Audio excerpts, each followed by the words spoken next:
We are here today because real people with children, with families, have been through extremely difficult times this last year and a half. Real people have been laid off, quarantined, and restricted from normal life. They have watched loved ones be sick, in some cases die, statewide. Our state economy continues to show significant signs of long-term stress, and businesses continue to fail as workforce shortages linger. Employers are still struggling to keep their doors open after more than a year of uncertainty. As chair of Workforce, I have fought for months now to help Michigan move forward, to help get people back to work. Today, we confront another challenge to the state. And the discussion and communication today will sometimes be difficult to hear or frustrating for some.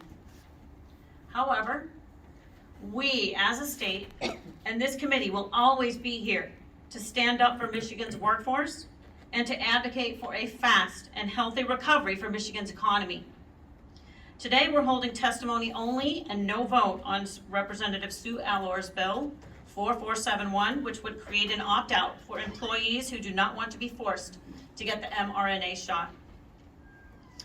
And many angry people are speaking out because they are concerned about increasing pressure to get the mRNA shot, and they don't know where all of this is frankly headed. My constituents and people around the state want to be heard and are speaking out in defense of their own rights to medical privacy. They are warning us that their employers are pressuring them to get vaccinated. My constituents and people around the state are being mocked, threatened, and harassed and shamed because they are exercising their right to not be forced to put something into their body. Fear is a powerful thing. And people rightly want to know why they are being pressured so hard for a shot when both vaccinated and unvaccinated people can get infected and pass the virus to others. For this hearing, I expect us all to have respectful and civil discussion despite our fear and despite our strong feelings. So we'll be discussing whether or not a business requiring vaccines is fair.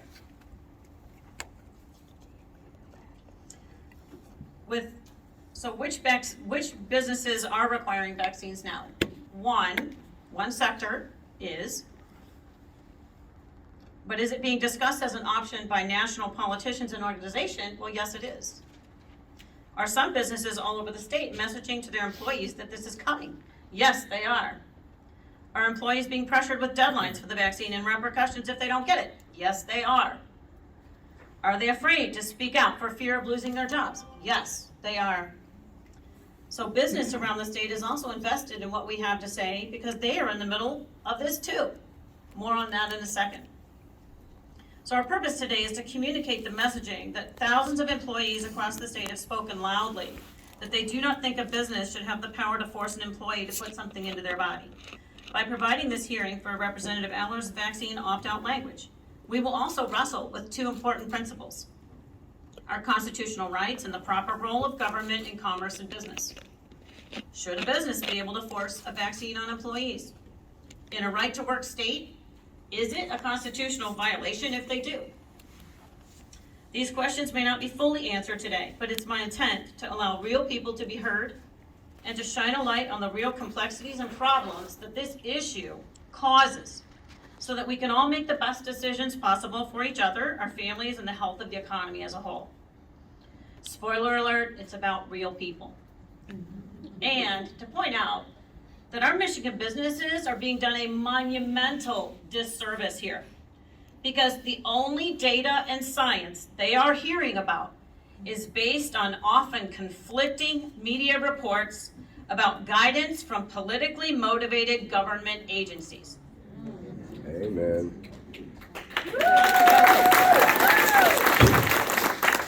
This room will maintain decorum. My constituents have been calling me in tears saying the media's lack of coverage from emerging peer-reviewed studies is horrible. COVID research reporting has been non-existent. And they're angry because apparently only one side of this vaccination issue and discussion is acceptable. Real people that rely on their jobs to put food on their tables for their children are being threatened and shamed, intimidated and mocked for not agreeing to get this shot. So in order to get Michigan back on track, Michigan businesses and families need access to good data, information about how to help employees work through this. And if they're sick, help them get treatment.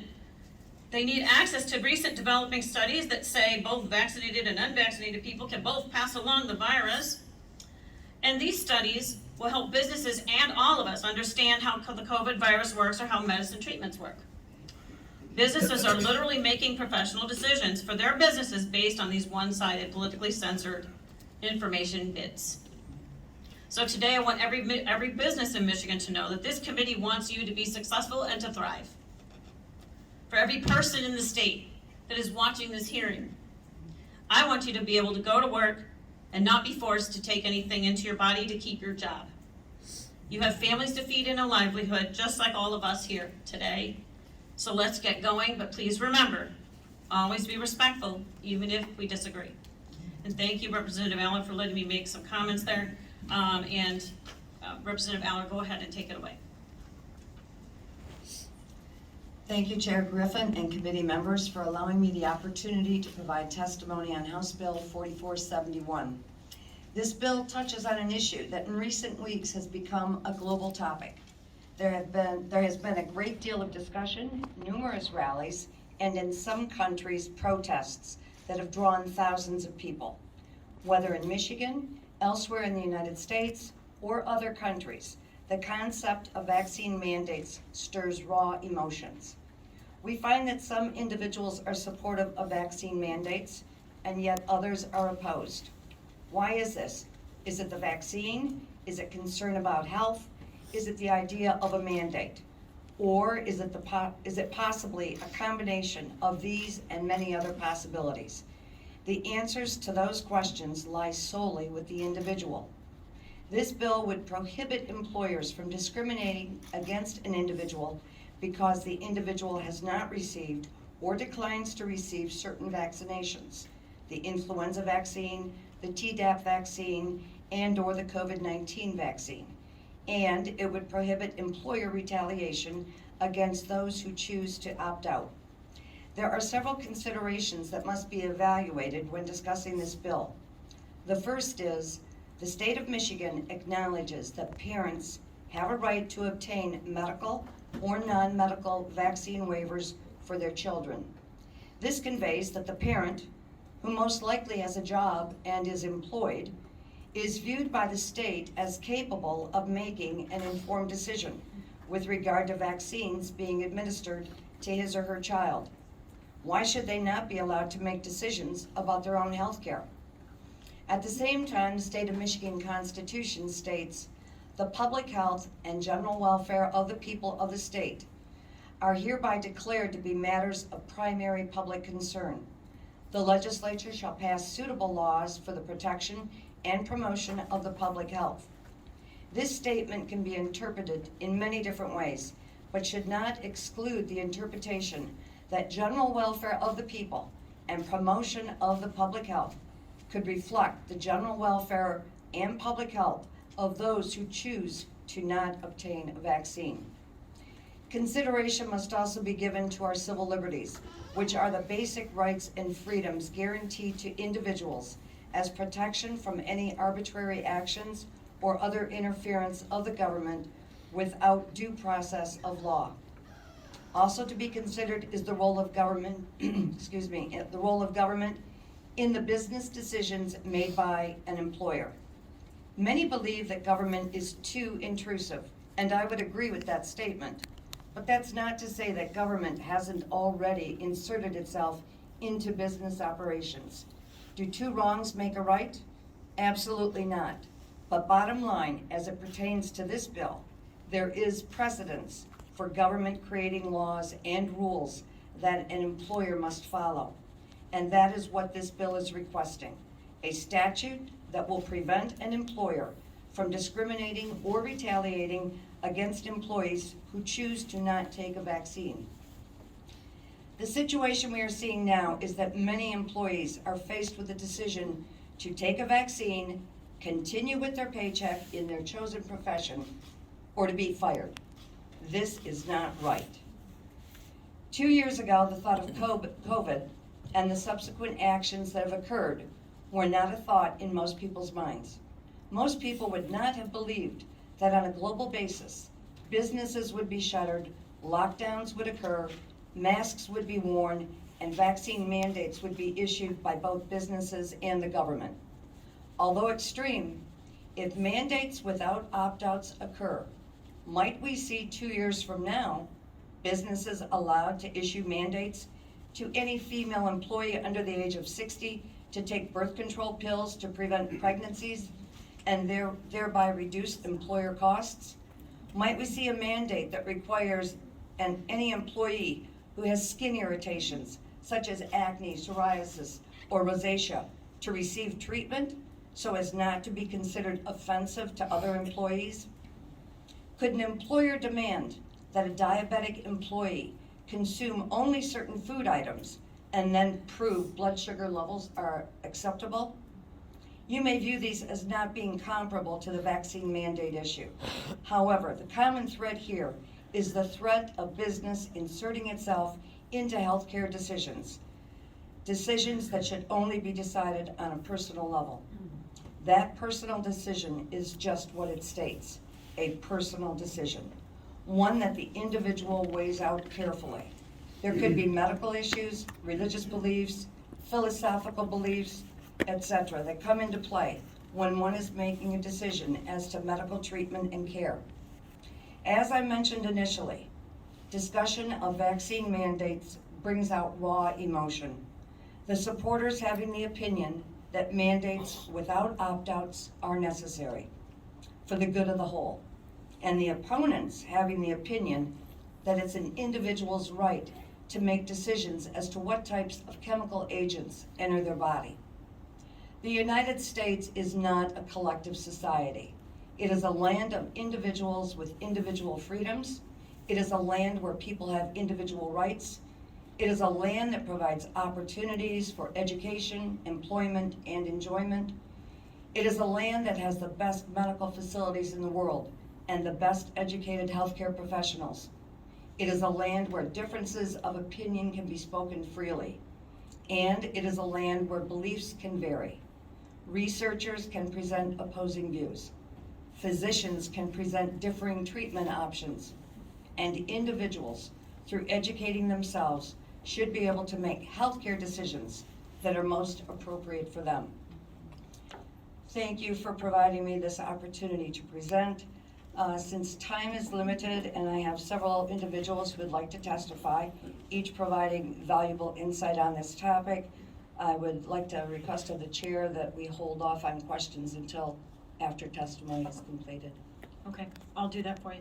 Thank you. And with that, we're going to move to our first speaker, William Wagner. He is an attorney via Zoom. Mr.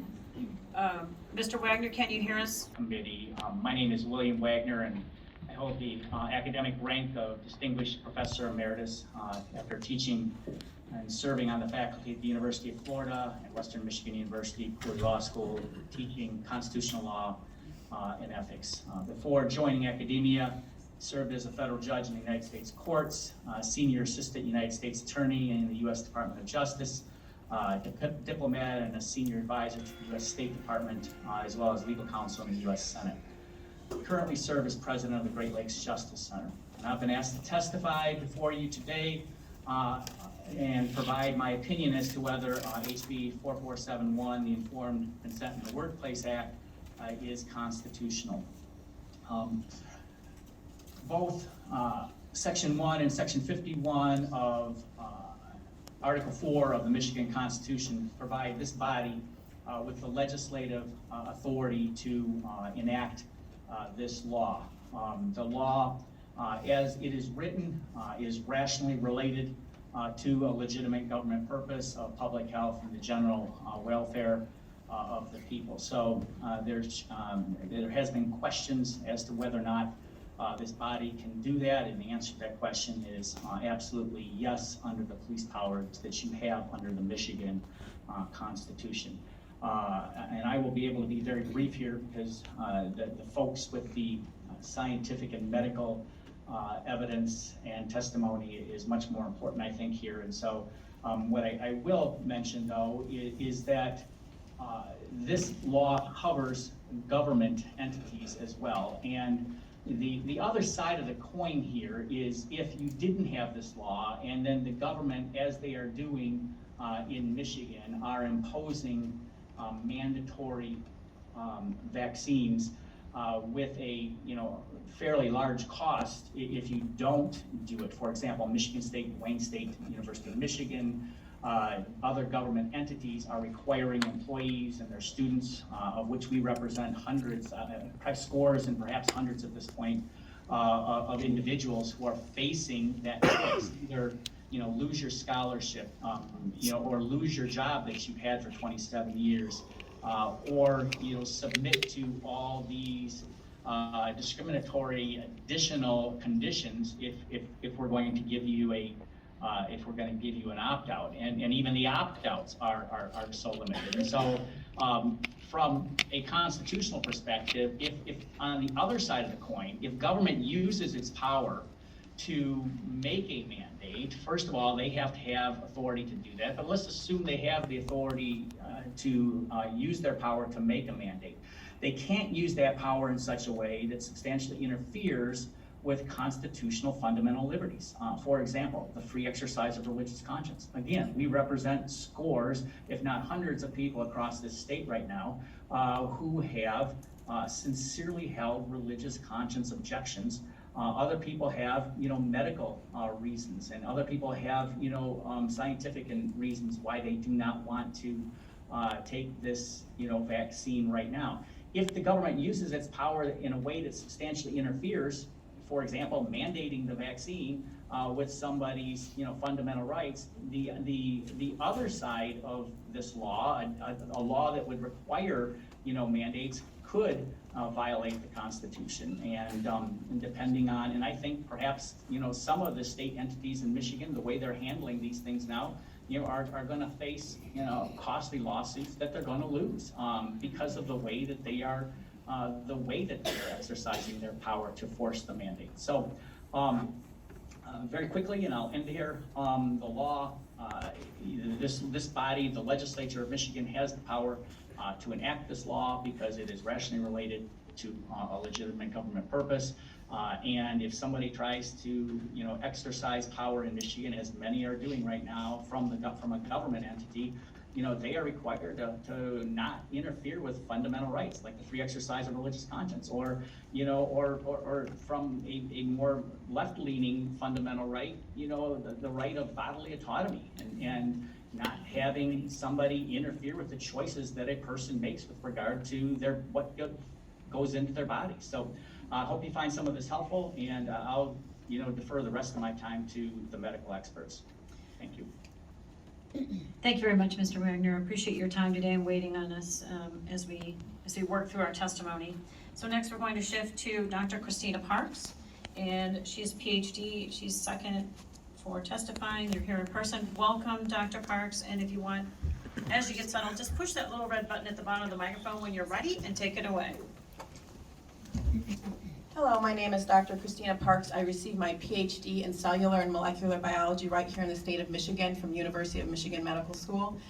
And so I'm very well versed in the science of both these mRNA, gene therapy, vaccines, this kind of technology, as well as what a vaccine is designed to do in the body, what it can do, what it can't do, and the fact that this is extremely complex science that has been oversimplified in the media to basically take away our freedom of choice. What I want to address today in this limited time is the fact that vaccine requirements and mandates are based on the faulty assumption that the vaccines in question prevent transmission of the pathogen, right? Does the vaccine for DTaP prevent transmission? No.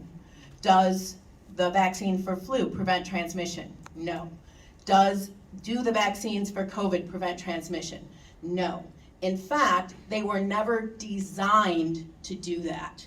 All right, so you're asking, what about this 95% effectiveness? If you look at those clinical trials, they do not say that they prevent transmission. They expressly say that they're measuring whether they attenuate symptoms. So they're 95% effective based on their clinical trials at attenuating symptoms for the first variant, which is essentially gone in our population. Right now, the predominant variant is the Delta, and CDC Director Walensky basically said that these vaccines have no ability to prevent infection by and transmission of the Delta variant. So, our policy needs not to be built on the hope of what we think something we want it to do, but what the data actually tell us. So do these viruses do the vaccines prevent the virus from infecting and replicating in the nose and nasopharynx? No. They've only been shown to prevent that replication in the lungs. They're different. The mucosa is very different than the lungs. It's very different than the blood. You inject it to the blood, you make antibodies in your blood. The virus isn't infecting your blood. It's infecting your mucosa, and you don't produce any IgA to neutralize it. In fact, recent studies have shown that the vaccinated, especially with the Delta variant, and the unvaccinated have similar amounts of virus in their nose and throat. In Barnstable, Massachusetts, the CDC tracked an outbreak of 469 cases of COVID. 74% occurred in fully vaccinated, and 4 out of 5 of those hospitalized were vaccinated. All right, so maybe they're mandating this because they just didn't know with the COVID. And so my main complaint is with our health agencies and the CDC, who basically know better and are misleading the public. So let's look at DTaP, which the scientists and the CDC have known since 2014 that the acellular pertussis vaccine does not prevent people from getting infected with the pertussis bacteria and passing it to others. In fact, it was never designed to do that. The vaccine was designed to neutralize the pertussis toxin. Pertussis, we know it as whooping cough. It can be fatal for children under 6 months. So neutralizing this toxin saves lives, all right? I'm not going to debate that. But what it doesn't do is neutralize the bacteria. So what happens is fully vaccinated children go to daycare, they pick up that bacteria, and they come home and they give it to their newborn brother or sister. They get deathly ill, and they go to the hospital. Hopefully, our medical professionals are able to save them. But who do they blame?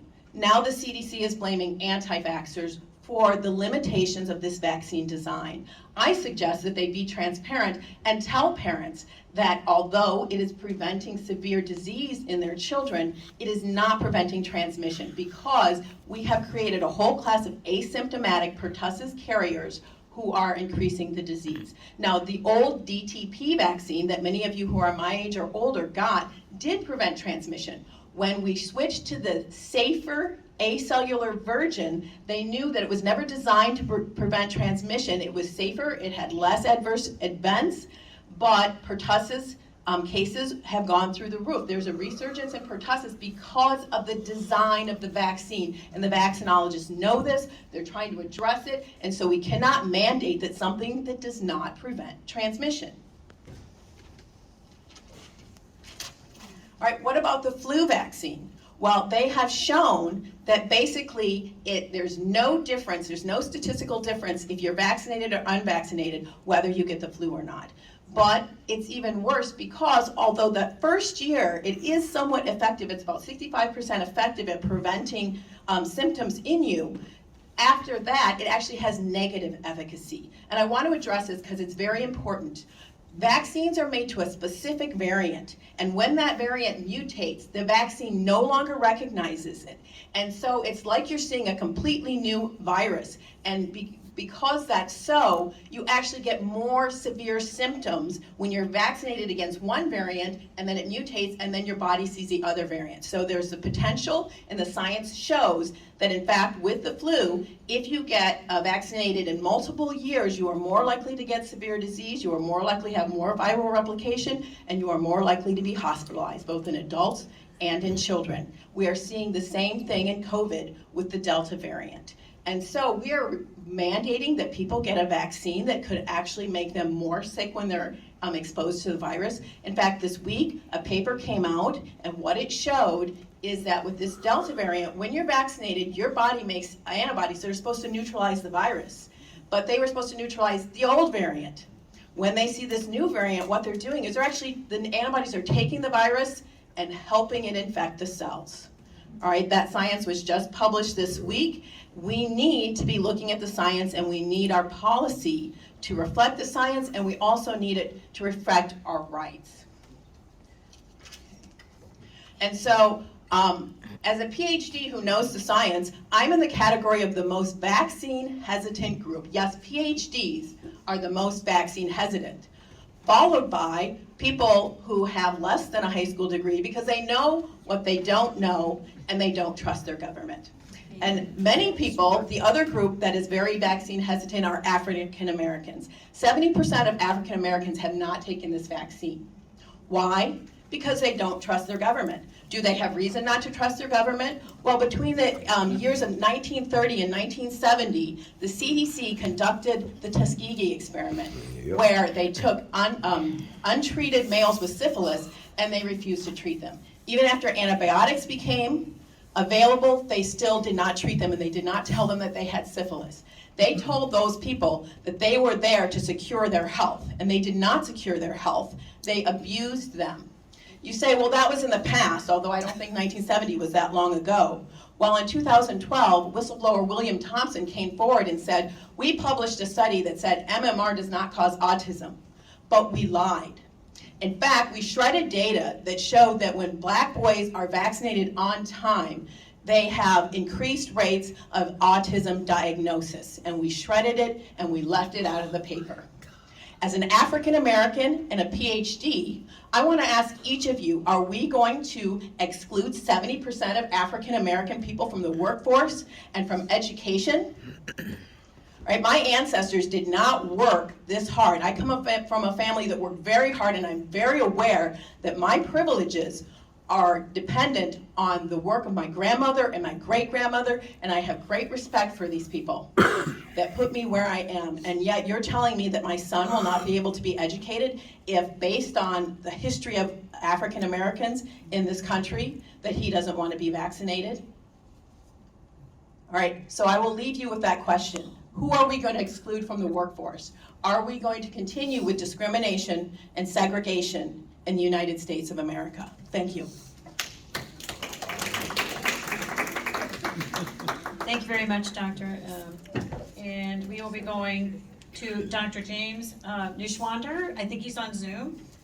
And I'm happy to say it's your turn, so take it away as long as you can hear us. I can hear you fine. Yes. Thank you so much, Madam Chairman. I'd like to thank Representative Valor and this committee for the opportunity to speak today. My name is James Neuschwander. I am a physician duly board certified in emergency and integrative medicine, and I've had a practice in Ann Arbor where for over 30 years I've treated chronically ill children and adults, including those who would claim that their or their children's health issues were related to a vaccine, including those injured by the COVID vaccine. And I'm here today in support of House Bill 4471. I want to speak specifically about two issues mandating the COVID vaccine. First is the safety of those vaccines, and the second is the medical justification used to mandate a vaccine. So let me start with the safety of the vaccines, and I'm going to try and share my screen here. There we go. So these are the slides used by the Advisory Committee on Immunization Practices, the ACEP, when they were considering approval of the Pfizer vaccine for kids and adults. Now, the adult numbers are very similar for Moderna, but if you look at the side effect rates, it's 10.7 and 8.8%. Now, these are the worst side effects, grade 3 and 4. These are the kind of side effects that knock you off your feet, put you in bed, keep you from participating in life. Now, these are at least double the rate of most vaccines. These vaccines appear to be much more dangerous. But what about the most dangerous part of a vaccine, the most dangerous side effect, which is death? These approval trials weren't large enough to give us the numbers. But what happens when you give these vaccines to 150 million Americans? What is the death rate there? The quick answer is we really don't know. The Vaccine Adverse Events Reporting System, or VAERS, was set up in 1991 to monitor vaccine injuries. It's well known that VAERS vastly underreports injuries. Up to 99% of these injuries are not reported. But I'm going to start with a typical year. This is the last typical year we had prior to COVID, 2019. If you look at the bottom here, we had 204 deaths reported to VAERS for the entire year for all the vaccines. If you look at the entire history of VAERS from 1991 up until 2019, you have 9,864 deaths reported to VAERS. Again, all the vaccines for pretty much the entire 30-year history of VAERS. What about 2021? This is what we've got. In 8 months, from one set of vaccines, 12,791 deaths. That's 30% more deaths reported to VAERS than the entire history of VAERS with all the vaccines on our schedule. Now, you can look at other morbidities and find similar numbers. You have higher rates of heart attacks, strokes, intracranial hemorrhage, myocarditis, miscarriages, and many other symptoms. We're seeing 10 to 15 times the reports to VAERS than all other prior vaccines combined. And with vaccines that have a much higher level of morbidity and mortality, we need to be much more cautious about their use, and this needs to be included in any discussion of mandates. Remember, we will be mandating the use of a potentially dangerous medical product on otherwise healthy people. But let me move on to the question of infection and transmission.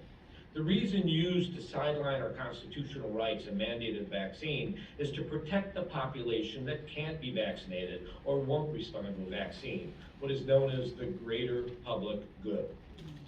So this is the slide that was used by ACEP to determine if they should recommend the use of Pfizer's vaccine. The same slide was used for Moderna and J&J, and the results are the same. I'm going to ignore the fact that this study was not designed to determine if the vaccine prevented death, hospitalization, or even resulted in the development of antibodies against the virus. I will focus on this bottom line because it determines whether the vaccine stops infection. No data available. People in the study were not routinely swabbed for SARS-CoV-2 unless they developed symptoms to a certain degree. If you want to know if your vaccine stops infection and therefore transmission, why wouldn't you swab everyone routinely? My 10-year-old neighbor had to be swabbed every week just to play Little League Baseball, but Pfizer, Moderna, and J&J were not required by the FDA to do this in their studies. Remember, this is a large, placebo-controlled, double-blind study, the gold standard of studies. This is the only way to determine if these vaccines stop infection and transmission, and they didn't do the study. Anything else, like the population studies, are going to be far less accurate. But so, do these vaccines stop this transmission of the SARS-CoV-2 virus? The answer appears to be no, particularly with some of the new variants like Delta. This is the study that Dr. Parks had referred to. There's a report from the CDC in Massachusetts of an outbreak of 469 cases of COVID after some large public gatherings. 74% of the people that developed COVID were fully vaccinated. If you look at countries like Israel that pretty much exclusively use the Pfizer vaccine, the failure rate can be as high as 60%. And as Dr. Parks mentioned, even the head of the CDC, Dr. Rochelle Walensky, admitted last week that people who are vaccinated remain vulnerable to infection with the new variants. They are already recommending boosters. This is a clear admission that the vaccine doesn't work. It's important to remember that infection with the SARS-CoV-2 virus in a person who's already been vaccinated to an original strain is much more likely to create a new vaccine-resistant strain. It's not the unvaccinated that are creating these strains, it's the vaccinated who get infected that are. It's also important to remember that the vaccinated, if they get infected, are much less likely to have symptoms. They're more likely to be out and about spreading the infection, and as Dr. Parks let us know, they have the same viral load as somebody who is sick with the infection at home in bed, not spreading it to anybody. I'd also like to speak about two specific groups when it comes to vaccine mandates, those with previous infections and those excluded from the original trials. We now have multiple studies showing that the reinfection rate of persons that had prior COVID-2 infections is less than 0.1%, and vaccinating these people have little or no impact on the overall numbers. This is a study from the Cleveland Clinic of over 52,000 employees, and of the 2,500, 2,600 employees that had COVID, none of them developed a reinfection, whether they were vaccinated or not. That is as opposed to 14 completely vaccinated employees that did develop COVID. This is another slide for the CDC. Now, this is a study, if you read the title, reduced risk of reinfection if you were vaccinated after you had SARS-CoV-2. This is a study of 265,000 people in Kentucky that developed COVID-2 in 2020, and they looked for a second positive test from May 1st to June 15th. Now remember, May 1st is the date the CDC recommended that anyone that was vaccinated no longer needed to be swabbed, so automatically you're going to reduce that rate. It turned out the overall rate, again, was less than 0.1%. If you look at the individual numbers, you had 179 people who were not vaccinated got reinfected versus 67 people who were vaccinated got reinfected. That's a reduction of 112 cases out of 265,000 persons, or a rate of 0.03%. This is what we call statistically significant, but clinically irrelevant. Clearly, the vaccine did not reduce significantly the rate of reinfection. And remember, compare that 0.1% to the best vaccine failure rates of 10%, and you can see that people who are infected pose no risk to the population, and vaccinating them is worthless. I'd also like to speak about the other group, and these are people that were excluded from clinical trials. All three manufacturers excluded anyone with autoimmune disorders, pregnancy, immunodeficiency, and almost any chronic medical condition that was not well controlled. And yet these people are included in all the mandates. How can you apply a mandate to a group of people for which the vaccine was not studied? You can't. I'll leave it to other people testifying today to cover the other issues of mandates, including the existence of viable treatments for COVID-19. I will reiterate that the medical and scientific evidence does not support that any of these vaccines actually stop infection and transmission of the SARS-CoV-2 virus, and that the greater public good argument cannot be used to justify forced vaccination for these vaccines. I'd ask this committee to use all of their legislative power to allow employees exemptions to any and all employer vaccine mandates. Please vote for House Bill 4471. And with that, I thank you for your time. Thank you, Dr. Nishwander. Appreciate your time. And we are going to shift very quickly over to Dr. Avery Jackson. And he is a neurosurgeon. Wait, yes. Can you hear me, Dr. Jackson? Yes, I can. Okay, perfect. And if you don't mind, we are short on time, so if you could be succinct as possible, that would be appreciated. Thank you. Okay, thank you, Madam Chair, committee members, and Representative Aller for allowing me a brief moment to speak with you. I just give you my brief background. I trained at the University of Chicago, Wayne State, Penn State, and the Medical College of Wisconsin.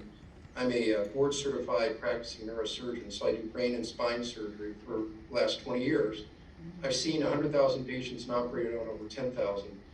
And I'm not against a well-qualified, safe vaccine by any means. However, when the number of patients who die from these experimental agents equals the same number of everyone that I've operated on in my 20-year career, we really have a problem.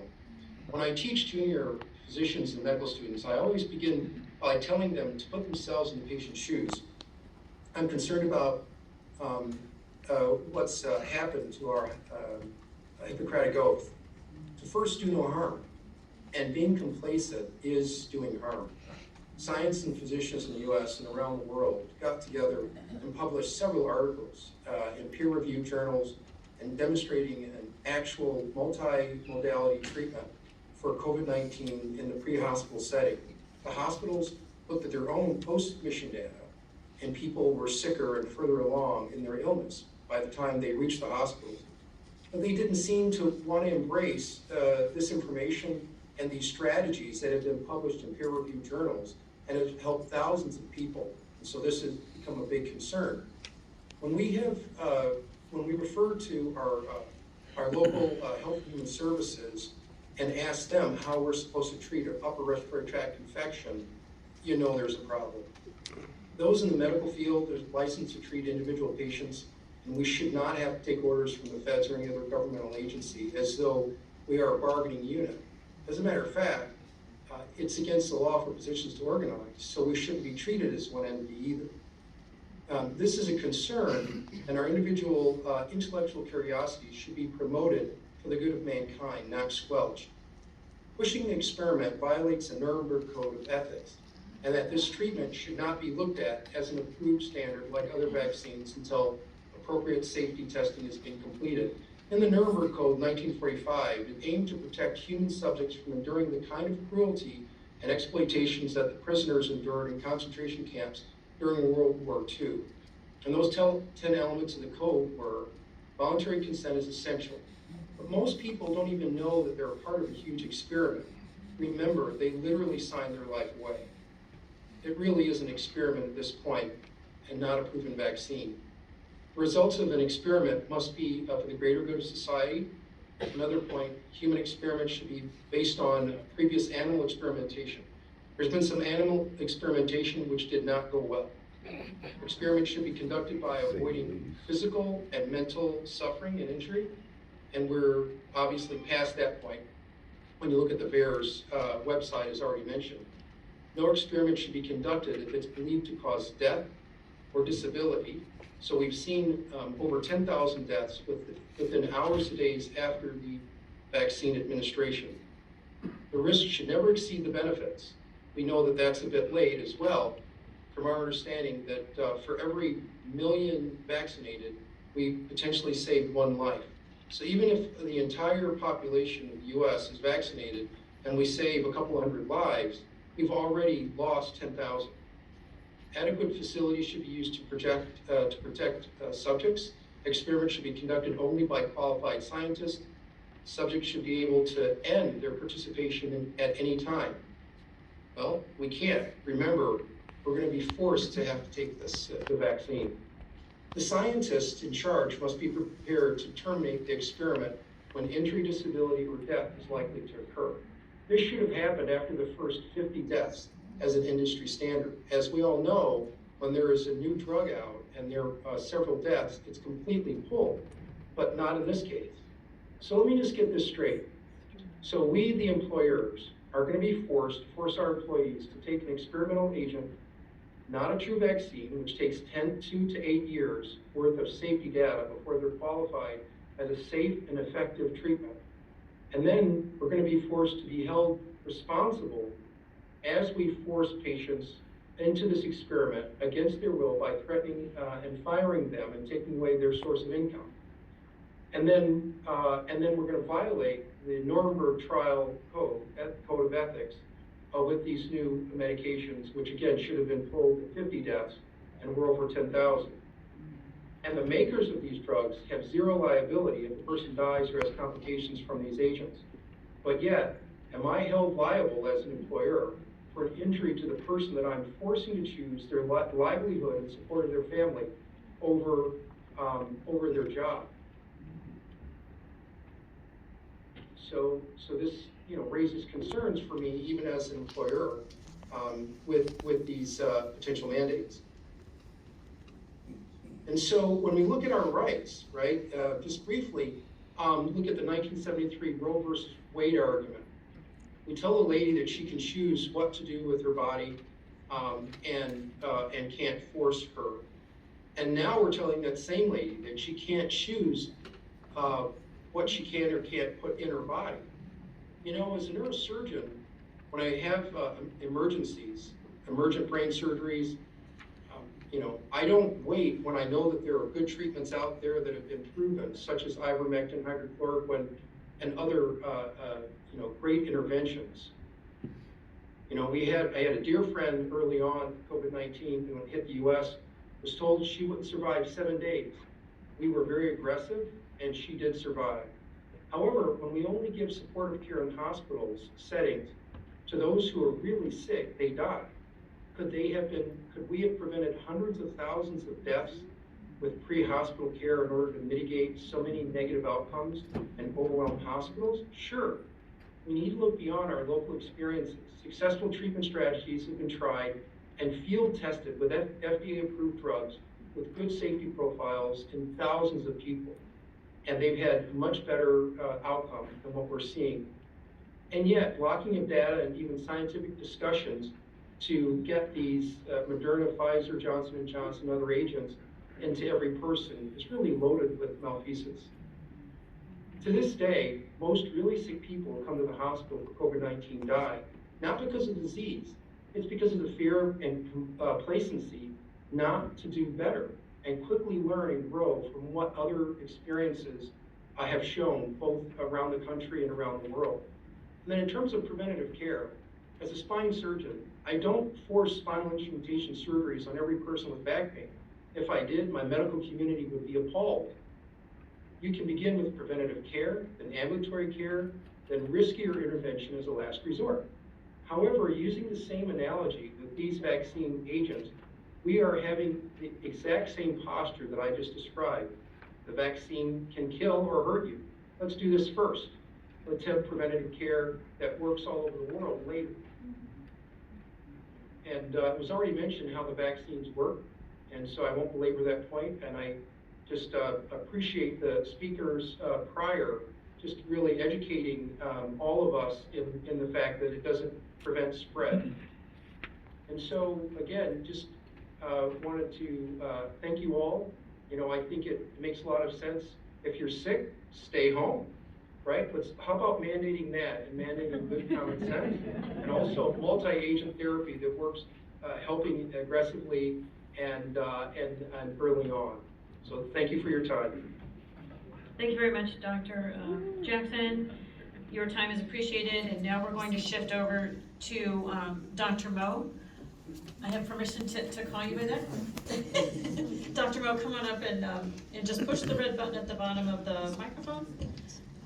Start whenever you're ready. Thank you so much for coming. Thank you, committee members. My name is Dr. Talia. I am a board-certified internist. I am a hospitalist, basically a physician who works mainly in the hospital, taking care of patients. I've been taking care of patients with COVID since it all started. Prior to that, in another lifetime, I was a pharmacist. Back in, well, to start, I've written about 11 pages of information that I realized it's gonna take me about an hour to go through with it with you guys, so I'm gonna have to do this We would by the love a seat of my copy of pants. What's We that? would we'll take a copy of that and make sure everyone on the committee gets it so that you can hit the highlights for us. That's what I tried to do. Back in February of last year, I came across something on YouTube. Somebody had mentioned something called gain of function. Had no idea what it was. Gain of function is a process in which you take a virus from its host, play with it enough times until you get it into a human being. So in this case, what was being done was the virus was in a bat. They used ferrets because ferrets have the same receptors in their body, the ACE2 receptors, that we do. And they ultimately got it to jump into humans. So I started doing a little bit more research into the whole matter and came across some very interesting facts that I think everybody will find very interesting. There's a gentleman by the name of David E. Martin who has a PhD in linguistics. He has studied, amongst other things, tracking patent applications and approvals since 1998. His analysis of these patents shows that the SARS-CoV-2 is not a natural coronavirus at all, but rather a man-made virus that has been in the works for over 2 decades. In particular, there's over 120 patented pieces of evidence that relate to 3 specific features of the virus: the cleavage site for the SARS-CoV virus, the spike protein, and the ACE2 binding site. Now, interestingly enough, much of the research regarding the virus has been funded by none other than the NIAID director, Dr. Anthony Fauci. He's been there since 1984, has given $50 billion in research. So in 1999, he funded a research at the University of North Carolina, Chapel Hill, to create an infectious, quote, an infectious replication defective coronavirus that specifically targeted human lung cells. The coronavirus lab at the University of North Carolina is headed by Ralph Baric, who has collaborated for years with Dr. Jing Li, or the Bat Lady, who heads the Wuhan lab. The patent for this replication defective virus was filed April 19, 2002. Guess what? 2003, the SARS virus hits in Asia, okay? That same year, the CDC applies for a patent on the coronavirus. From 2003 to 2018, everything and anything to do with the coronavirus and all the money involved with it was now in control by Fauci, Baric, and the CDC. In 2011, the NIH becomes involved in the gain of function. When I first looked this thing up, the NIH's website was the first thing that popped up on Google. And it tells you how it is involved in the gain of function. Well, I started passing this thing around to a whole bunch of different people. 3 months later, I went back to the same site, it was gone. It was a totally different thing that they had on their website. Now, when the gain of function started to be known, many scientists, epidemiologists, ID doctors warned against the gain of function research, fearing that it would cause a pandemic, whether it was accidental or whether it was intentional. Well, lo and behold, in 2011, the Middle East Respiratory Syndrome hits, or the MERS infection. So in 2014, after there were so many doctors and everybody else complaining about this, the government finally put a halt on the gain of function research, saying that we needed more guidelines to be established. Well, guess what the NIH did at that point? They went outside the country to Wuhan, China, to do this gain of function research and other coronavirus studies. They gave $7.4 million of taxpayer money to China to fund the lab. That money came from NIH as well as Dr. Fauci's NIAID to the tune of $7.4 million. But they didn't give the money directly. They gave the money to different organizations and companies who had dealings with China and the Wuhan lab. One of them in particular is EcoHealth Alliance, which is run by Peter Daszak, and his company is involved in the gain of function research with the Wuhan lab. 2017, the ban is lifted. In 2021, there was a press conference in which a reporter asked Dr. Fauci, aren't you concerned that the gain of function research could result in a pandemic? And his answer was, quote, the benefits outweigh the risks. Well, the only question is whose benefits? So let's get into that part of it. Pfizer made $3.5 billion in the first quarter of 2021 and projects to make $26 billion for the end of the year. Moderna made $1.75 billion in the first quarter of 2021. They anticipate that these vaccines will be needed for, quote, years to come. You can expect more variants and more booster shots for years to come. Moderna actually partnered with NIAID to make the vaccine that they're making. Moderna was created in 2011 to come up with treatments for cancer. This is their first to do with anything with vaccines, and they did it with Fauci's entity. And according to Fauci, nothing will save mankind but vaccines. Any other alternatives, such as hydroxychloroquine and ivermectin, have been downplayed, ignored, restricted in their use, and removed from social media discussions. Now let me get into the vaccine. Your standard vaccine is made of a weakened virus or part of a virus to stimulate the immune system. But this is a different one. This is not even a vaccine. It's actually gene therapy. So the way that they make this thing is that you've got a messenger RNA, which is a synthetic protein. Every protein in our body that needs to be made is templated from a messenger RNA. So they created a messenger RNA that will get your body to make the spike protein. Think of the spike protein as a key, and the ACE2 receptor in our body as the lock. The key gets in there, and that's how the virus gets into the body. Now, the messenger RNA that they created does not last very long in the body. It gets degraded relatively quickly. So they came up with what has been used for many years in different fields, nanoparticles. Nanoparticles are wrapped around the messenger RNA to allow the messenger RNA to penetrate into the cells. What they bathe this messenger RNA in is PEG, polyethylene glycol, the same thing that's in your antifreeze. The nanoparticles and the PEG have the ability to penetrate through the blood-brain barrier and enter the brain. The nanoparticles will last for years and decades inside your body. You'll never be able to get rid of them.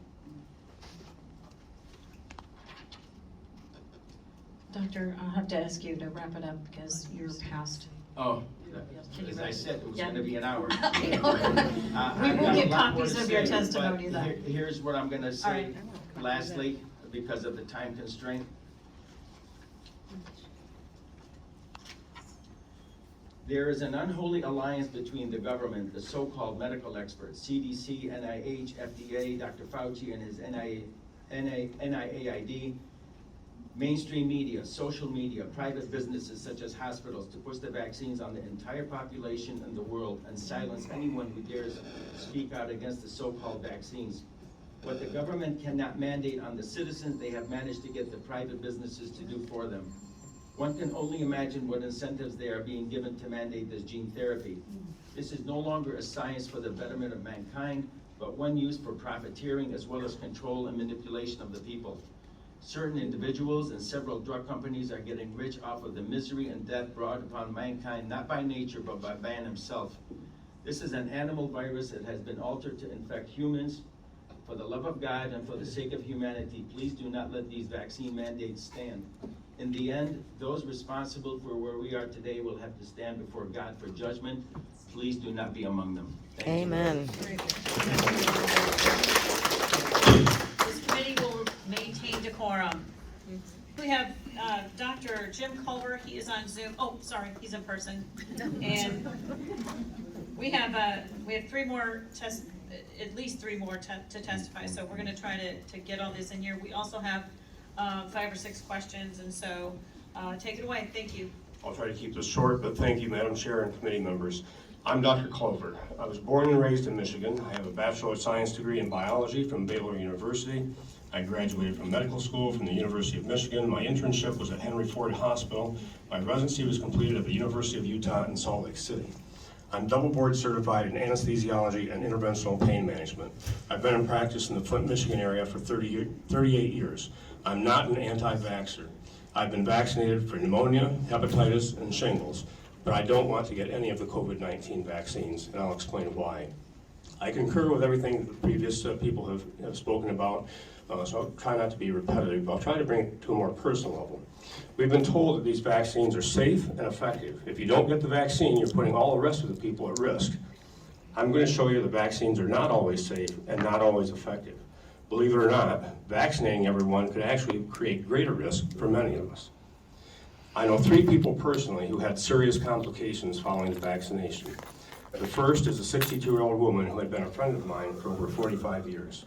This spring, she received the Moderna vaccine. The first injection made her sick for the next 3 weeks. It was time for her to have the second dose, and she did. 2 days later, she died at her home. The second case is my 77-year-old cousin. He had survived COVID in March of 2020. He spent the next year isolating at home. In the spring of this year, he was vaccinated. 1 week after receiving the vaccine, he died. The third concerns my daughter-in-law's father. On April 5th, he received the Johnson & Johnson vaccine. Shortly after, he developed a severe headache and flu-like symptoms, which continued over the next week. On April 12th, exactly 1 week after receiving the Johnson & Johnson vaccine, he collapsed at home. He was taken by ambulance to the hospital. His platelet count was 7,000. Normal, it's 200,000 to 400,000. He was in the hospital for 12 days, but thankfully he recovered. So I know 2 people personally who have died and 1 other who had a very serious complication. How many other people have died following vaccination? Nobody really knows. The CDC estimates that only 2% of complications are reported. VAERS, V-A-E-R-S, is the Vaccine Adverse Event Reporting System. As of August 6th, VAERS lists over 12,000 deaths related to the COVID-19 vaccines. Others claim there have been 45,000 deaths. Any other treatment with such high mortality rate would have been discontinued immediately. Now let's discuss immunity. Natural immunity is immunity that one gets after recovering from COVID. It appears to be far superior to vaccine immunity. We've already talked a little bit about the Cleveland Clinic study of over 52,000 employees. Of those, there are 1,359 people who had recovered from COVID, who had developed natural immunity and chose not to be vaccinated. How many of these people became infected? Now remember, these are healthcare workers studied over the period of 5 months. How many became infected? Exactly 0. 0 out of 1,359. This study, along with others, show that if you've recovered from COVID, you have the best possible immunity, even better than those who have been vaccinated.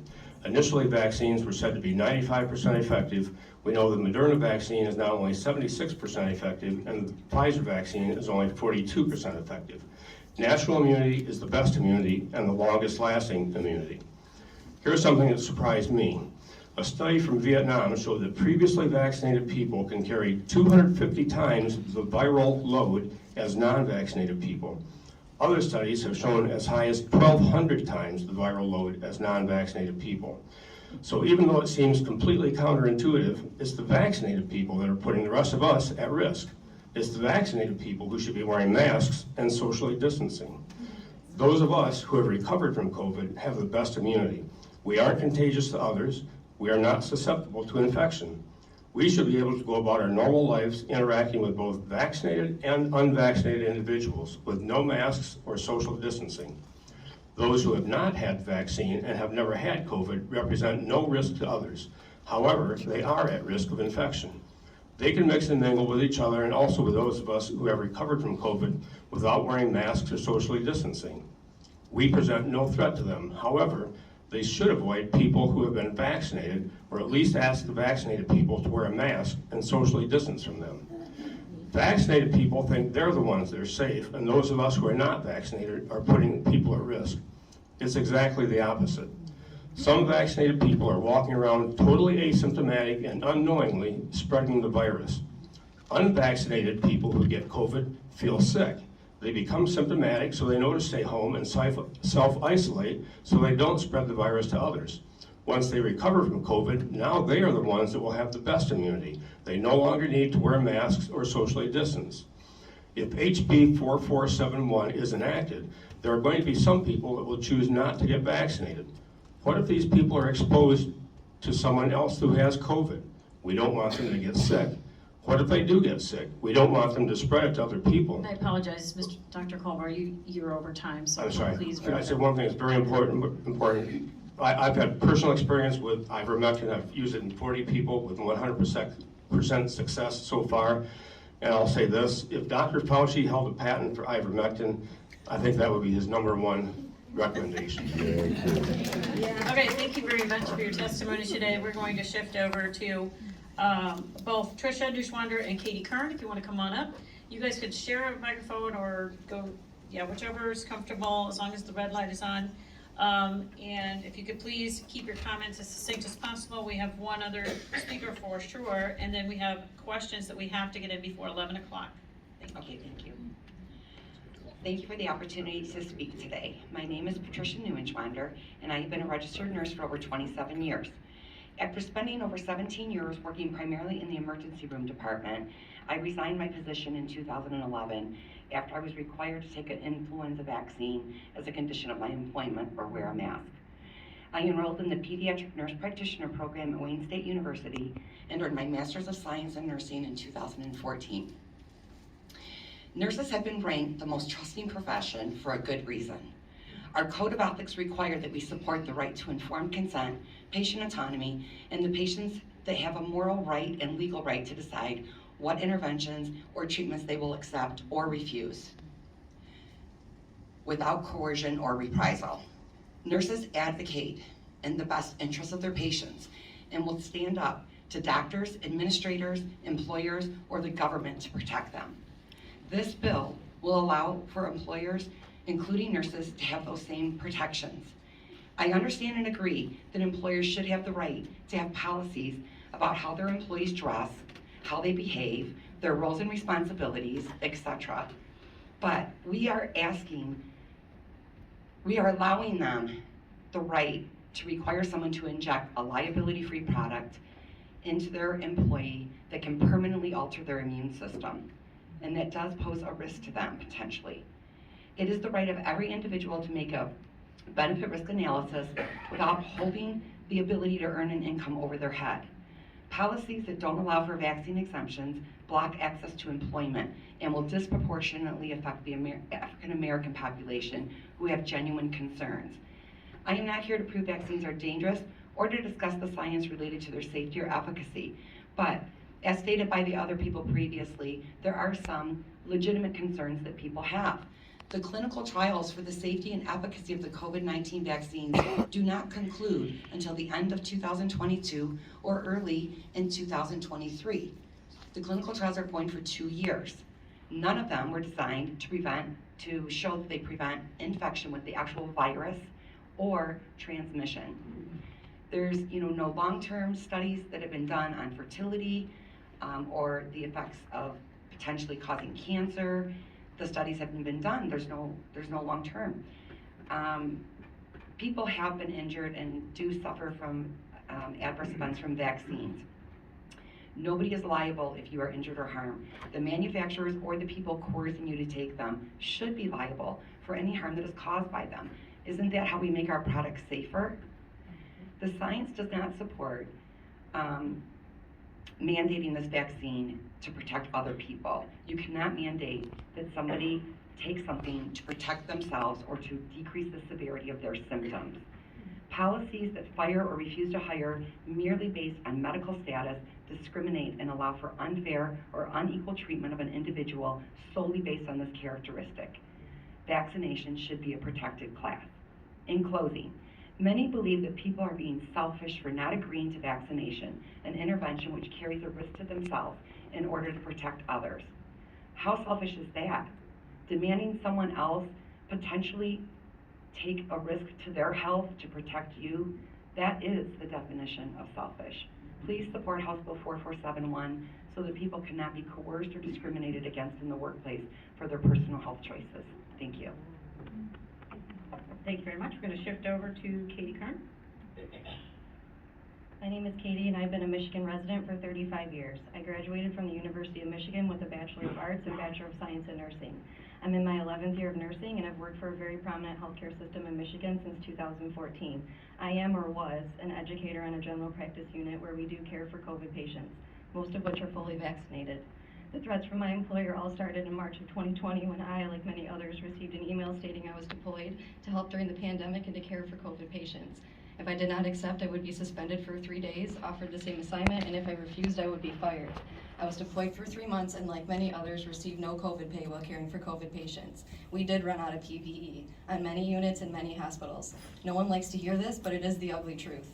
We made it work because we had no other choice. We risked our lives and the lives of our families. Many of us left our shifts feeling like a walking biohazard, like we were the virus. People shunned us, and we shunned other people out of fear.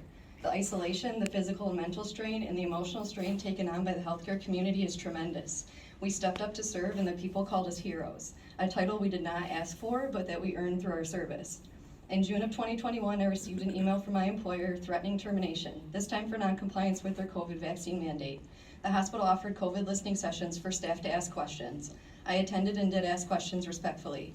Shortly after, I was greeted by leadership and administration stating that they noticed I was at the sessions and that I seemed distressed. They said I needed to take a week off work to think. I was told that as a leader, it is not my job to question policy. This was followed up with an email from administration stating I would be off work for the week and I needed to report to them upon my return. When I did return, I was pulled aside for a meeting with administration in the middle of my 12-hour shift with a 6-patient assignment and a nursing student. I was warned that I could have been fired for my questions at the listening sessions. I was warned that as a leader, I must get on board with what the system is doing. I was told not to answer any further questions regarding the COVID vaccine. I was offered help finding another job and told that if I disagree with this mandate, I should be respectful to leadership and administration and resign my position. Since then, I've been pulled aside almost every shift and asked, for example, do you have questions about the mandate or your termination? Or how do you feel about me posting your position? They are taking a head count and actively attempting to fill our positions before we are even gone. It's disgusting, it's constant harassment, and it's true discrimination. Managers have been sent a list of employees on their unit who have not been vaccinated. These staff are now being pulled aside one by one and questioned. They are being pressured, coerced, and intimidated into receiving the vaccine. They are being told they won't be able to find other jobs in healthcare, and those in school are being told they must comply in order to receive future education. We have now been branded anti-vaxxers and have scarlet letters on our chests. I ask you, what happened to HIPAA? Is medical segregation okay? Should we also be stripped of our right to bodily autonomy? Do we really not deserve a choice? The hospital is now offering a $10,000 sign-on bonus for nurses and $25 extra per hour for extra shifts. They are actively recruiting Canadian and agency nurses. Please, I ask you to consider who will care for you when these hospitals force us to voluntarily resign our positions for refusal of vaccine mandate. After working through this entire pandemic and risking our lives, they will even make receiving unemployment a challenge. Please remember, healthcare workers did not get a COVID vacation to sit safely at home and receive extra government stimulus from their couches. This is a term I've really grown to resent. We worked and we risked our lives for the patient. The same patients we are now being deemed unsafe to care for. We may be in a vulnerable position, being hit when we are already down, but we will not be taken advantage of, and we do deserve a choice. Let's be clear, we are not being presented with a choice from these hospitals. We are being presented with an ultimatum: do it or else.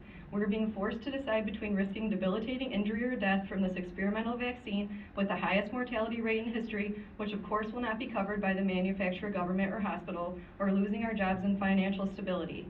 Many nurses are leaving healthcare altogether. Exemptions are not the answer. We should not be forced to apply for an exemption from a mandate that is unconstitutional in the first place. Freedom is the answer.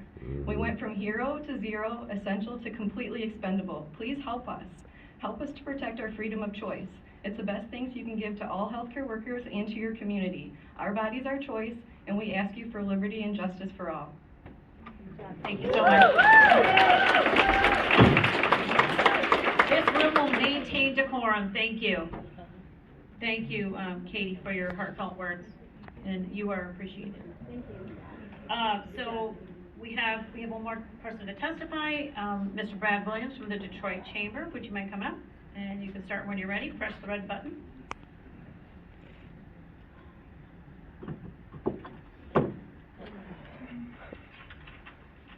Thank you, Madam Chair. Welcome. Members of the committee, appreciate you having me here today. My name is Brad Williams, and I'm the Vice President of Government Relations for the Detroit Regional Chamber. And we really appreciate the opportunity to testify on this important matter. The Chamber and our member companies certainly understand the emotion behind this, but we are firmly opposed to this direction. In the view of the Detroit Regional Chamber, the third largest chamber of commerce representing private industry in the nation, this represents the type of big government overreach many of the proponents of this legislation have long railed against and attempts to implement a one-size-fits-all solution to the thousands of businesses across the state. There are good employers requiring vaccines and masks. There are good employers who are leaving the choice to individuals. The best employers value the safety of their employees above everything else and will make decisions that balance the need to keep their employees safe and the need to attract top-notch talent to their offices and shop floors. When it comes to health and safety, employers look to regulators like MIOSHA to set basic standards of safety and allow employers to make the choice to go beyond those standards as needs arise. Long-standing conservative governance principles have been for the federal government to set basic standards, have state, then local governments augment those federal standards to suit their needs, and then allow individual businesses to go further as their situation and competitive circumstances deem prudent. Every business I've walked into this summer has had a help wanted sign. Signing bonuses, wage increases, those are the norm now.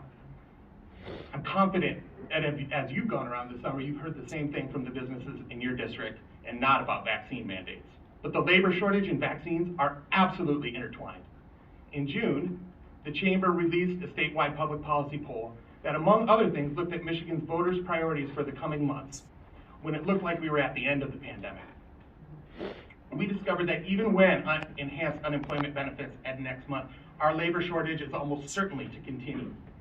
We had a labor shortage before the pandemic struck, and according to our statewide polling released in June, that workforce has shrunk by 4.2% since the pandemic began. Those workers are largely older and female. While there are multiple reasons for their decision to leave the workforce, health and safety are among the prime reasons. In other words, Michigan has a chunk of workers sitting idle because they do not feel the work environment is safe enough for them. The free market works for both businesses and their employees. Businesses that implement requirements that some employees object to, those employees will go to new employers with policies that better suit their values. Likewise, if employees think their employer is not properly caring for their health and safety, they will find new employment with an employer that they are more comfortable with. Given the competitiveness of today's labor market, with employers anxious to hire at every level, I don't think people will be unemployed very long. Let me reiterate, we're not arguing for a vaccine mandate, we're not arguing against a vaccine mandate, but we are arguing for vaccines, because it's the only way out of the pandemic and the endless battles against variants. You need to be fired. Are we having decorum? We are pro-free market for both employers and employees. This proposed legislation solves a problem that does not exist and replaces the independent judgment of business owners to respond to their employees, customers, and other unique circumstances with a top-down, one-size-fits-all decree from Lansing. Employers do not relish being a part of their employees' private lives any more than necessary, but their primary responsibility is to the safety of their customers and their team members. If one of those team members is not keeping their team member safe, sometimes the employer needs to step in for the good of the entire team. And as private business owners, that's their decision, not the legislature's. We encourage you to explore other ways to help bring our members and employees safely back to the workplace with carrots as opposed to a stick. Earlier this summer, the Chamber proposed a proposal to provide incentives for 1 million people to get vaccinated for small employers who can't afford pop-up clinics or paid leave time. If you guys have other ideas, we're all ears. We need to get more people vaccinated if we're going to end this pandemic. And I'll speak for Chamber businesses and say that we are ready to help. But Chamber members are looking for partners in navigating out this pandemic and its variants. Restoring our social and economic lives to something that looks like normal and creating an environment where all Michiganders feel comfortable doing the things they did before COVID-19 came to our shores. Thank you, and I'll be happy to take any questions. Thank you, Mr. Williams. I appreciate your testimony today and for waiting until the end. I do appreciate. We are going to move to some questions, and first we had one question. There was no question. Okay, Representative Sabo, you're next. If you wanted to say who your question's for too, because something wrong. Well, thank you, Madam Chair. Okay. I don't know who this question is going to go to. I'm going to find it first. I don't know who it's going to go to, so I'm going to direct it to the bill sponsor, and then I guess we'll just go from there at your call, Madam Chair. So, I'm trying to be very open-minded about this and listening to all the testimony that's happened today, and it feels like a lot of the testimony wasn't even relevant to the bill. It was about the vaccines themselves, which I looked through the bill while I was up here, and there's nothing in the bill that talks about whether the vaccine is good, whether it's bad. I appreciate all the doctors in the room and the healthcare professionals, and I should also note that I really appreciate all the work that they've done over the time when it comes to COVID and treating patients across the state. I really do appreciate that. But I hear from all the doctors and healthcare professionals about the vaccine itself, and again, it's not part of the bill. Do you have a question in there, Representative Yep, Sabo? I'm trying to get to it.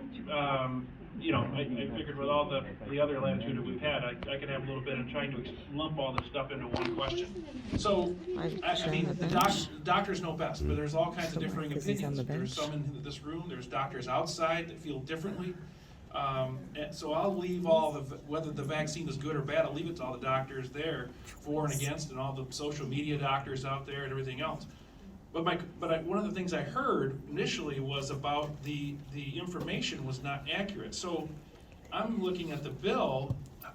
If this isn't if I'm listening to the people that represent business across the state, the Detroit Regional Chamber, the business leaders from Michigan, the Grand Rapids Chamber, Lansing Regional Chamber, the Michigan Chamber, the Michigan Manufacturers, the Small Business Association, the Michigan Chemistry Council, all these organizations represent businesses.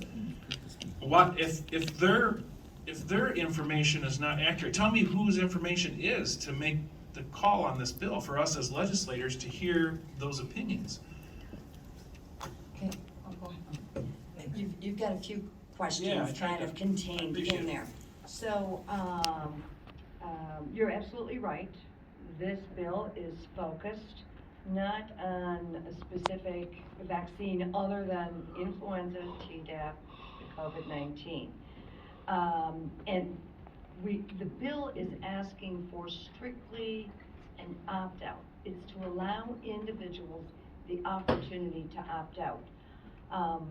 The issue at hand that's been discussed, even though it's not in the bill, is related to the fact that so many employers are now telling employees you need to have COVID vaccine. That's what brought COVID-19 to the forefront. I have a portion of a document here, was sent out by one of the healthcare agencies. Colleagues who do not fulfill the requirement to be vaccinated by the dates outlined and do not have an approved exemption will be subject to termination.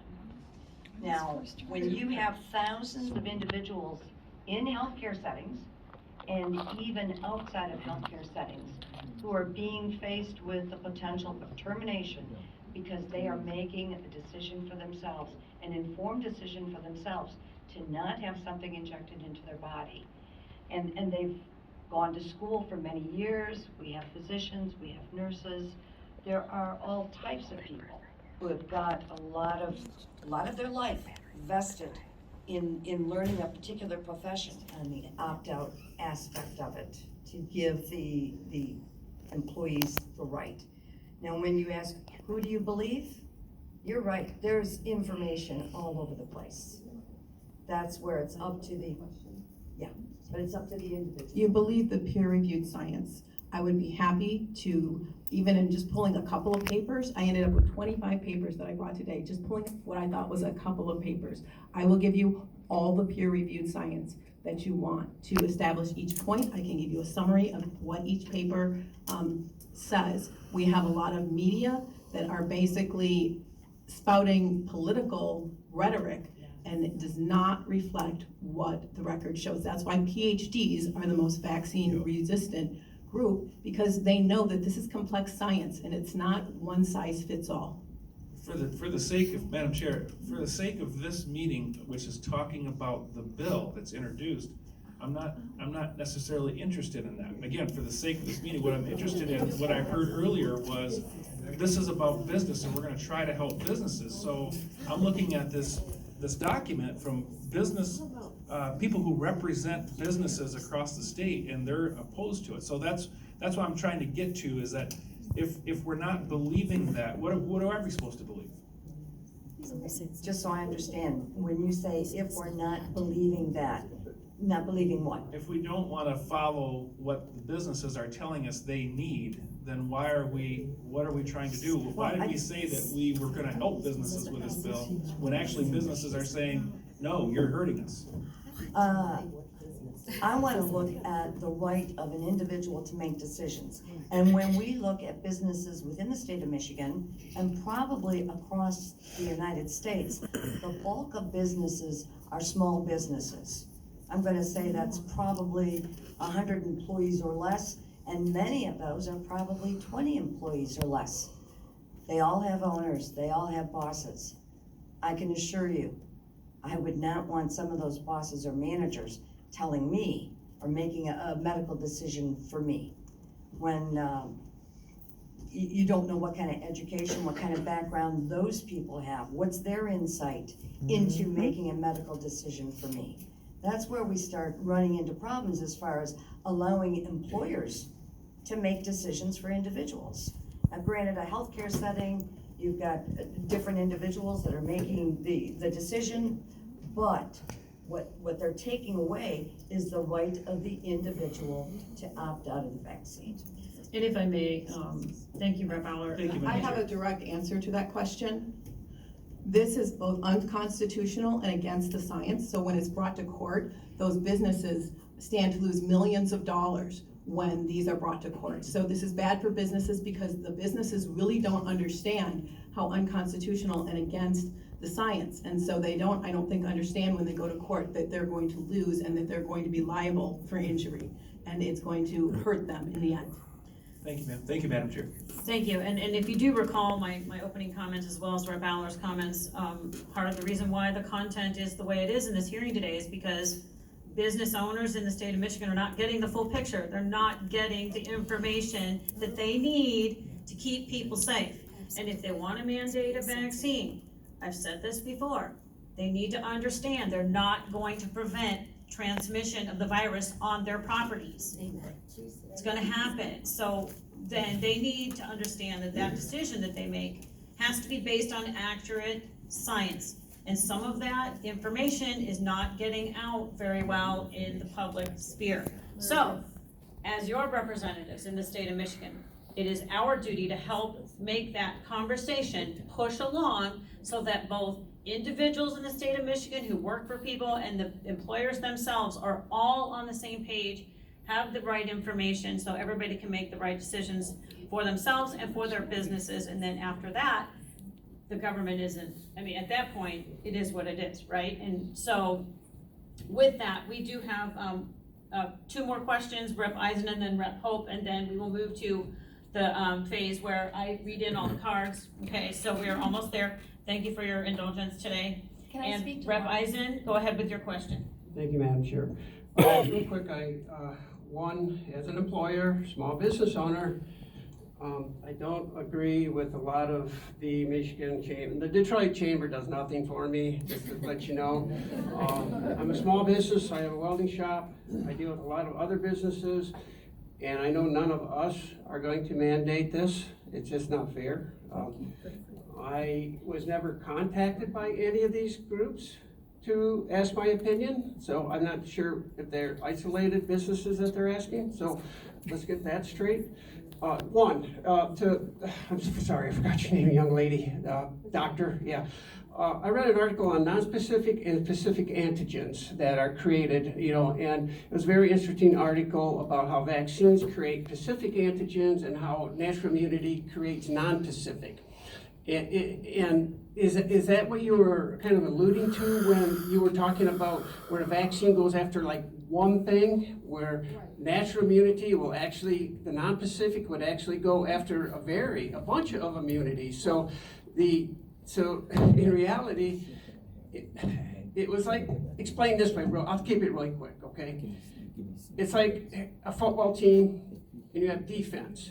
The defense is non-specific. They'll tackle anybody with the ball, okay? Now, with a specific antigen, that means the defense is only supposed to attack. Do you want me to explain it? Yes, okay. All right, so, when your body sees a virus, it might recognize like 100 different parts of that virus. So if you think about as a football team, it's going to recognize all the letters in the alphabet. So if A comes at it, it's going to recognize it. If B comes at it, if X comes at it.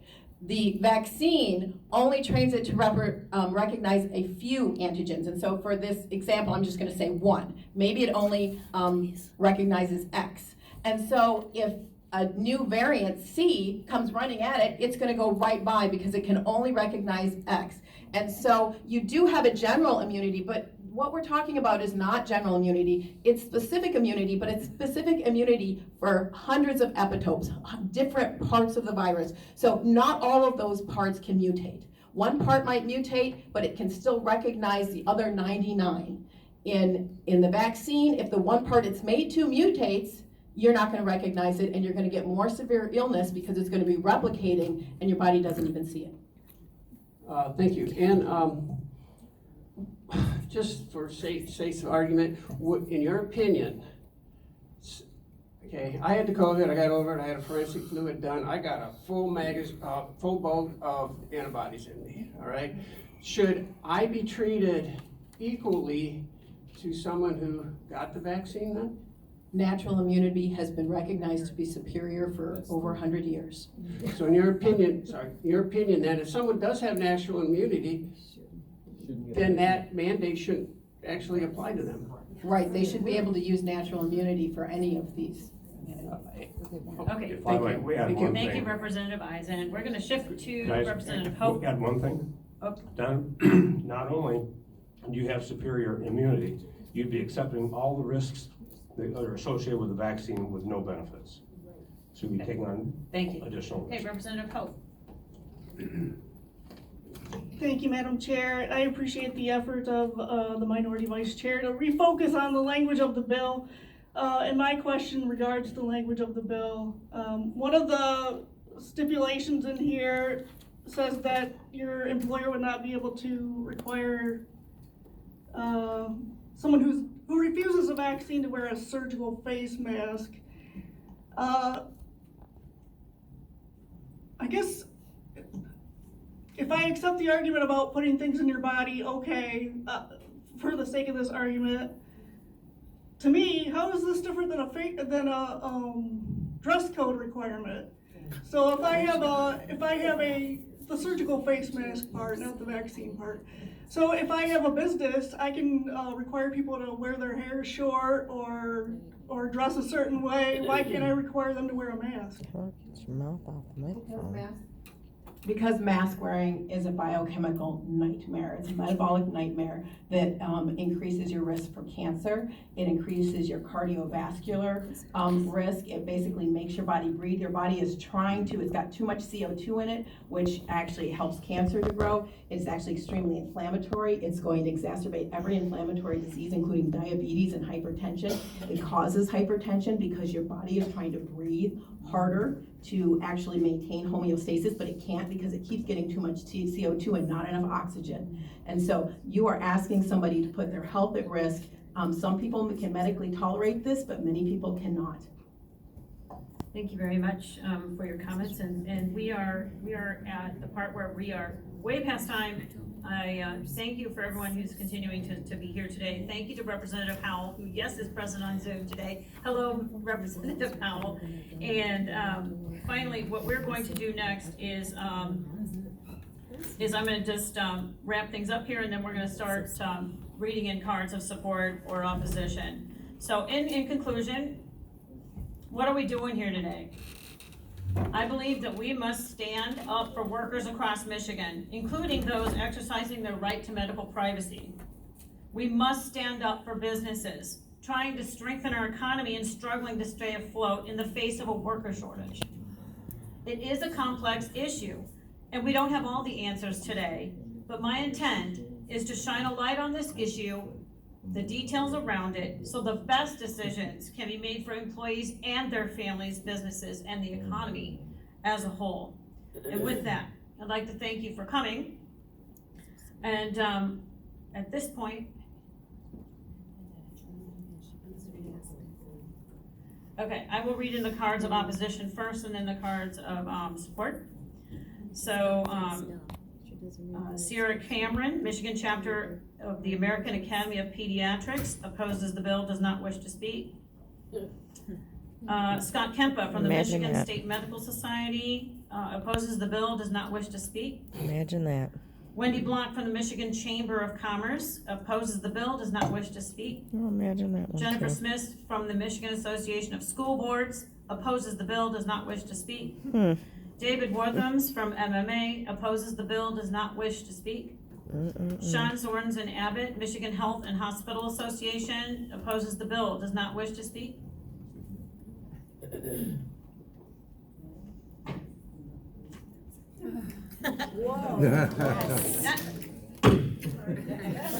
There's that look.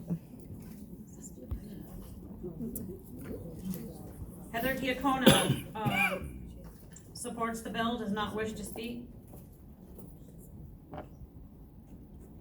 Renee Martin supports the bill, does not wish to speak. Sarah Bray supports the bill. Mark Myers supports the bill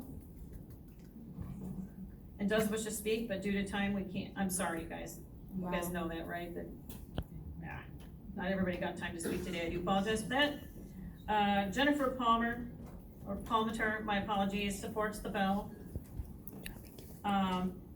Delta Curry supports the bill. Daniel Atwood supports the bill. Rachel Atwood supports the bill.